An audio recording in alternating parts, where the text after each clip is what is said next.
Isabelle Quenin, qu'est-ce qui peut nous irriter au bureau, par exemple? Ah oui, parce que là, on n'est pas dans la sonde dans le cerveau. Moi, je suis dans les irritants. Vous arrivez le matin et déjà la journée, elle commence pas bien. Et en dans le top 10, tous les Français disent c'est le matériel défaillant. C'est l'ordi qui plante dès lors qu'on veut ouvrir une pièce jointe.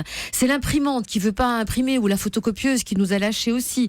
En 2, vous avez la chaise qui grince ou qui n'est pas confortable. Ça fait des mois qu'on leur demande de la changer. Ils nous la changent pas. En 2, donc toujours, vous avez dans l'inconfort la clim. Et là, c'est ce que je vais appeler le syndrome de Julie.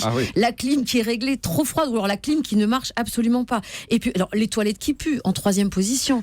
Et puis, vous avez la machine à café. Vous arrivez le matin. Non, mais là, si vous cochez toutes ces cases-là, c'est la théorie du grand complot. La terre entière vous en veut. La machine à café où il n'y a plus les capsules et il n'y a plus d'eau. Et là, quelque part, vous êtes un peu coupable parce que franchement, Jean-Marc, ça fait combien de temps que vous n'êtes pas allé chercher de l'eau pour la machine à café? C'est vrai, ça fait très longtemps. Voilà. Et si au travail, ça se passe bien, que le couple est le problème?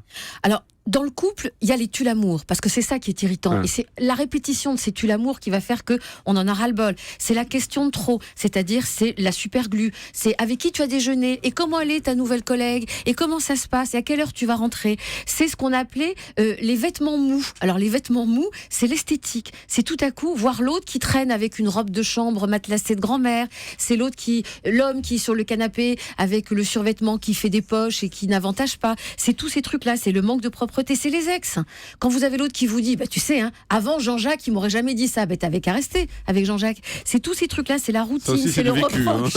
Non, c'était pas Jean-Jacques. C'était pas Jean-Jacques. Et puis vous avez un irritant qui arrive de plus en plus, c'est Facebook.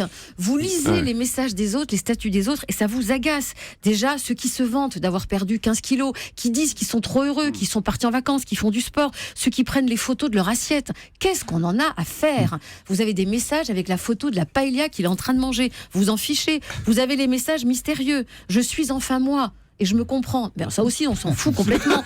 Vous avez ceux qui mettent les photos de leurs enfants. Alors, Léo qui dort, Léo qui fait pipi, Léo qui va à la crèche. Mais Léo, on s'en fiche. C'est pas le nôtre. Donc, du coup, tout ça, c'est très agaçant. Qu'est-ce qu'on fait pour avoir une vie heureuse, alors? On essaye d'être étanche à ça et on essaye toujours de voir le verre vide et le verre plein. C'est-à-dire que moi, j'avais adoré cet exemple d'une dame qui disait un jour, j'ai pas de sous pour aller m'acheter une nouvelle robe pour le mariage qui arrive. Je vais mettre une de mes anciennes robes. Ça, c'est la mauvaise nouvelle. La super bonne nouvelle, c'est que je rentre dedans. Donc ça veut dire que j'ai pas grossi, que je vais bien. Et donc toujours chercher dans chaque événement s'il n'y a pas un truc positif qu'on peut en tirer, s'il n'y a pas un enseignement positif. Et vous allez voir que c'est un petit exercice qui met de la distance entre ce qu'on prend pour l'embêtement maximal et nous. C'est parfait, on a plein de bonnes idées.